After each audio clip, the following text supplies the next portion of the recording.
ሰንበቱ ፈንቱን የናሆሜን እናት አገታት።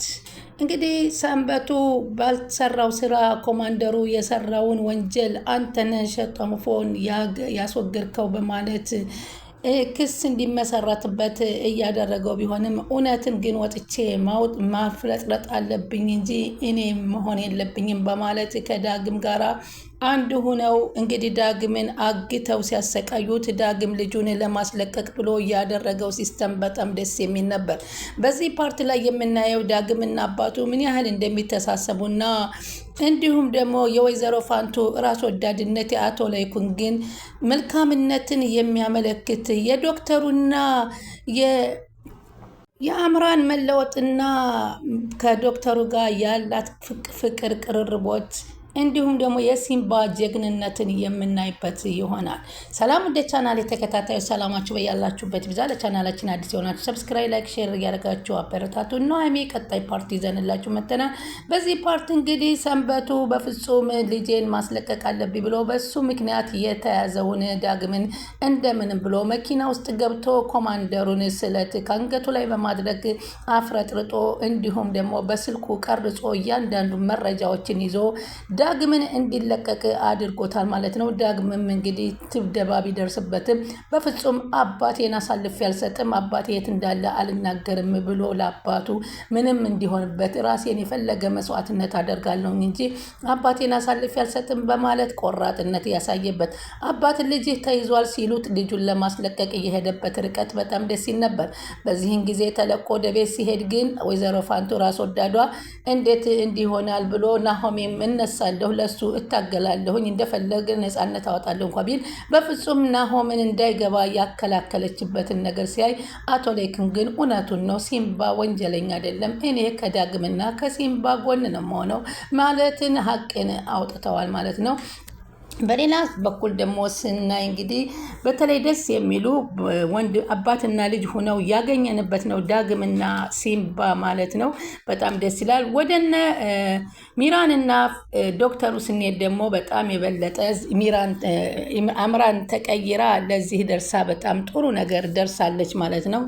በአሁኑ ሰዓት ከዶክተሩ ጋር እየተግባባችና እየተነጋገረች እሱም በቃ ለሷ ያለው ፍቅር ከእለት ወደ እለት እየጨመረና መቼ ተገናኝተን መቼ አውርተን መቼ ብለን ጠጥተን መቼ ተደስተን እያለ የልጁንና የሚስቱን ሀዘን እያስረሳችው ትገኛለች። በዚህም አኳኋን እናቱ ደግሞ ሰሞኑን እንደምትመጣ ሲነግራታል። ለመሆኑ እናትህ ምን አይነት ናት በማለትም ትጠይቀው ነበር። እሱም የእናቱን ነገር አውርቶ የማይጠግብ በሳቅ የሚፈነዳ ታሪኩን ለእናቱ ያለችውን እያወራት ነበረ። እናትህ እንዴት አይነት ሴት ናት? እናቴ ደውላ ነበር ሲላት እናቴ ብላ ስደነግጥበት ምን ነው ስለ እናቴ ሳነሳልሽ ደነገጥሽ በማለት ሲላት ስለ እናትህ አውርተኛ አታውቅም በማለት ነው አለች። ቆይ እናትህ ምን አይነት ሴት ናት በማለት ጠይቋል። በጣም ኃይለኛና በጣም ወግ አጥባቂ፣ እሷ ያለችው ካልሆነ በፍጹም ሌላ ነገር አትመኝም። የምርህ ነው አለች አምራን። ነፍሷን የማረውና የሞተችው ሚስቴን ብቻ ነው ሳትወድልኝ ያገባኋት አለ። ግን አትወዳትም ነበር። ለምን? እሱ የኔ ጥያቄ ነው። ለምን ከመሬት ተነስታ ሚስቴን እንደጠላቻት? ቆይ ሚስቴን በህጋዊ መንገድ አይደለም እንዲያገባኋት ስትል ትጠይቀዋል። ኧረ በሽማግሌ ልኬ በክብር ነው ያገባኋት አለ ዶክተር። ግን እናቴ ትልቁ ችግሯ የከተማ ሴት እንዳገባ አትፈልግም። ምን ማለት ነው ብላ ደነገጠችና እሷ የምትፈልገው ከገጠር የመጣችውን ማታ ቁጭ ብላ እግር አጥባ አሽታ የምታስተኛውን እንደሱ ነው የሚፈልገው። አይገርምሽም? አንድ ጊዜ ምን ያደረገች ሚስት ከገጠር ይዛል መጣች አላት። ከዛስ ሴቶቹ ምን ብላ ነው ከከተማ ይዛቸው የምትመጣው? ምን እንደምትላቸውን ምን አሳወቀኝ አለ ዶክተሩ። ይገርማል ግን አለ። በዚህ ዘመን እንደዚህ አይነት ሰው አለ እንዴ አለች። እናቴ በጣም ነው የምወዳት። የሚገርምሽ እሷ የቀድሞዋ ሚስትን ብቻ ነው ሳትፈቅድልኝ ያደረኩት እንጂ እናቴ ያለችውን ነው የማደርገው አለ። እና አሁንስ ቢሆን ከገጠር ሌላ ሴት ይዘው ቢመጡስ? እሱ አይደል የኔስ አሳሳቢነቱ አላት። እና ምን ይሻላል? ምን ጭንቀት ያስፈልገኛል ብለሽ ነው ከዚህ በኋላ? አልገባኝም አለች። እኔ እንዴት ነው ልረዳቸው? አንቺ ፍቅረኛ ልኮኝ ትችያለሽ አላት። ማለት ብላ ደነገጠች። እንዴት አለች። የእውነት ሳይሆን የውሸት አለ። እማዬ ፊት ፍቅረኛ አለች ብዬ እንድናገር ፋኖ አለች። እባክሽ ተባበሪ አላት።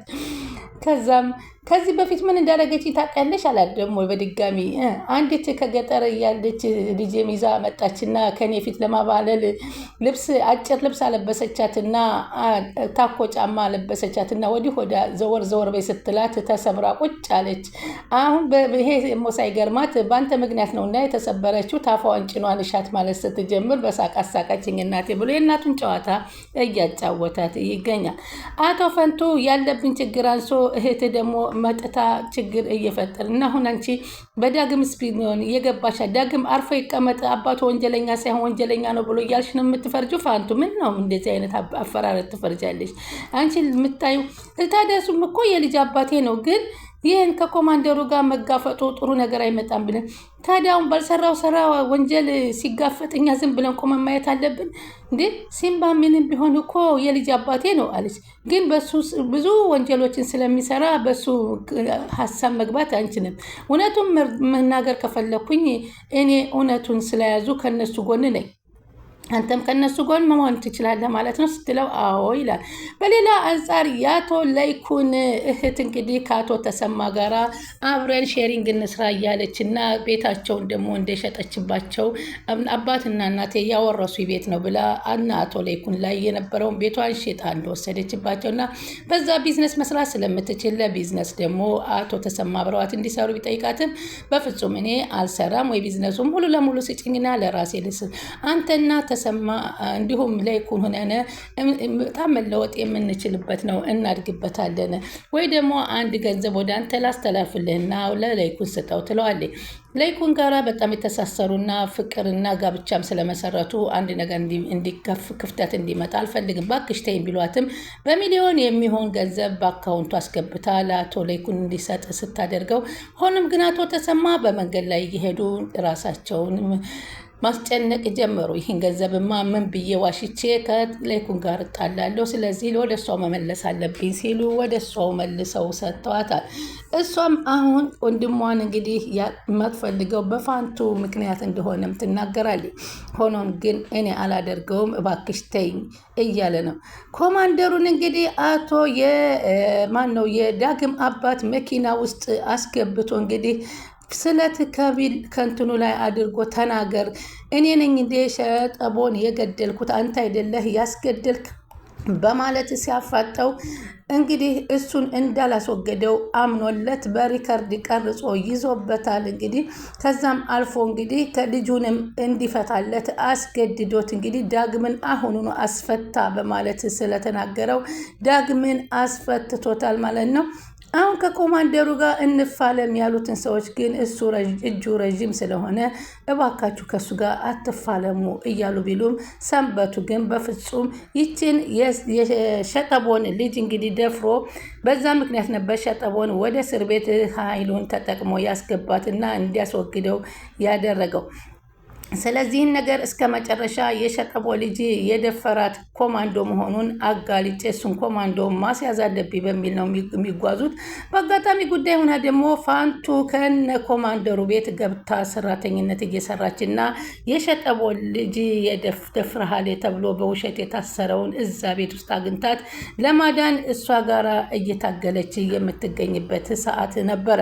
በዚህን ሰዓት እንግዲህ ፋንቱ ወደ ገበያ ተልካ ከተማ ወጣ ስትሄድ እንግዲህ በቅርብ ርቀት ሰንበቱ ያያትና ይችናት የኮማንደሩ ሰራተኛ ይህንን ቪዲዮ ለብዙ ሰው ማሰራጨት አለብን በማለት ዳግም ጋር ስለተነጋገሩ አንድም ለወንጀል ለመክሰስ ኮማንደሩን እስር ቤት ለማስገባት፣ ሁለተኛ ደግሞ የሸጠቦን ልጅ የደፈራት ራሱ ኮማንደሩ እንደሆነና አባቷን እንዳስገደለባት የሚገልጸውን ቪዲዮ እንዲደርሳት ለማድረግ ነበረ እየታገለ እውነት መውጣት አለበት እያለ ጀግናው ሰንበቱ ሲታገል የነበረው። ኮማንደሩ ወደ እንትኑ ሂዶ ሲጎራ እሱን ስለት ላይ አንገቱ ላይ አድርጎ በደብደው እንዳልነበረ የእሱን ቦርጋርዶች ጠርቶ ሰንበቱን ያዛችሁት እያለ ሲጮህባቸው ነበረ። እኛ እኮ ሰንበቱን ይዘነው በፍጹም አስቸጋሪ ነው። የእሱ ኮማንዶ አብሮ ያለው ሰይፉ የተባለ መረጃውን ሁሉ እየሰጠው ስለሆነ ደደብ ናችሁ እናንተ። እንዴት አንድ ሰንበቶን ማየዝ አቃታችሁ ውስጥ በተለይ ደግሞ አሁን ሰንበቶን ይዛችሁ የያዘብኝ ቪዲዮ አለና መኪና ውስጥ በስለት አስፈራርቶ እሱም ማምጣት አለባችሁ እያለ ለራሱ ያልታገለውን የሱን ጋርዶች እንዲያመጡለትና አክሱ ደግሞ ዙሪያውን በጋርድ እንዲጠበቅና ወታደር እንዲታዘዝለት የሚያስተላልፉ ነው ሲያየው። ይህንን ካላረጋችሁ ግን ይህንን ስራ እየሰራችሁ ነው ወላ ምን እየሰራችሁ ነው እያለ በስሜት ሲጮህባቸው ነበረ። አይደለም ጌታዬ አለ። ሁሉንም የፖሊስ አባላቶቻችን በዚህ መንገድ አሰማርተናቸዋል እያለ ቢነግረውም ቶሎ ብላችሁ ሰንበቱ የያዘውን ቪዲዮ እንደምንም ብላችሁ አምጡልኝ እያለ ያዛቸዋል። ሰንበቱ ግን ያንን ቪዲዮ ለህግና እንዲሁም ደግሞ ለዛች ለተጎዳች የሸጠቦ ልጅ እንዲሰጡትና የሸጠቦ ልጅ ሳይሆን የገዛ ኮማንደሩ እንደደፈራት ማወቅ አለብን ብሎ እስከ መጨረሻ ሰንበቱ እየታገለ ይገኛል። በዚህም መካከል ነበር ፋንቱም መንገድ ላይ ሲያገኛት የእሷ ሰራተኛ ስለሆነች ይህንን ቪዲዮ ማድረስ አለባት ሲል እስከ መጨረሻ ያገታል። እንግዲህ ፋንቱ እስካሁን ለዛች ልጅ ከጎኗ ሆና እየታገለችላት ትገኛለች። እውነት ሰንበቶ የያዛት ቪዲዮ ከዚች ልጅ ለሸጠቦ ልጅ ታደርስ የሸጠቦ አባቷን እንደገደለባት ትሰማለች ከኮማንደሩ ወይንስ ቪዲዮውን ይደርሳታል ወይንስ ቪዲዮ በመካከል ላይ ሌላ ሰው ጠልፎ ይወስድባት ይሆን የሚለው አሳሳቢ ነገር ነው። በእርግጥ ፈንቱ ልጅቷ በጣም ስለተረዳች ታደርሰላታለች። ግን በዛ መካከል ላይ ደግሞ ኮማንደሩ እሷ ይህንን ማድረጓን ከሰማ ፋንቱ ምን ሊደርስባት ይችላል የሚለው ነገር ደግሞ በጣም አሳሳቢ ከባድ ነገር ነው። በአሁኑ ሰዓት እንግዲህ አግቷታል። እውነተኛ ትክክለኛ ያንን ቪዲዮ ስጄ ለልጅቷ እሰጣታለሁ ካለች እንግዲህ ሊለቃት ይችላል። ካልሆነ ግን ምን አይነት ነገር እንደሚገጥማት ባናቅም ሰንበቶ እና አሁን ዳግም ለእውነትና ለእውነት እስከ መጨረሻ እየታገሉ ይገኛሉ። አቶ ላይኩንም እንግዲህ በድርጅታቸው መክሰር በጣም እያዘኑ ይገኛሉ። ሆኖም ግን ይህን ነገር ሁሉ ያደረገቻቸው እህታቸው እንደሆነች ያንተ አክስት ናት እንደዚህ ያደረገችን እያለ ናሆምም እየተናገረ በስሜት ይገኛል። በቃ እያንዳንዳችን ኃላፊነታችንን ትተን ነው እንጂ በሰው ማላከክ አስፈላጊ አይደለም እያለ ሲጀመር እዚህ ቤት ውስጥ እኛን ለመርዳት አልመጣችም እኛን ለማክሰር እንጂ እያለ ናሆም እሷ አስሉ ቤታችንን ወስዶ የለ ምንም አይደለም። ይሄን ነገር ብትወስዱ ነገ ከሰራን ከዜሮ ተነስተን እናድጋለን። ለምን ጠንክር ትለኝ አልነበረም እንዴ? ለምን ተስፋ ትቆርጣለህ እንዴ? እያንዳንዱ እንቅስቃሴያችን እኮ ቆሞ ዳዲ ይላል ናሆም። እስኪ አሁን ምንድን ነው የሚበቃል? ትላንትና ተሞሽሬ አግብቼ ተደስቼ ስል እንደዚህ አይነት ነገር ይመጣብኛል እንዴ? በማለት እንግዲህ ኑሐሚን ካገባ በኋላ ደስታ እንዳላገኘ በቤቱ ውስጥ የግልጹን እየተናገረ ይገኛል። ነገሮች ተስተካክሎ ከሚስቴ ጋር ሆኜ ደስታዬን ላጣጥም ነው ስል አንዱ ነገር ይመጣል። እኔ ምንም ነገር አሁን ደስተኛ ልሆን አልቻልኩም።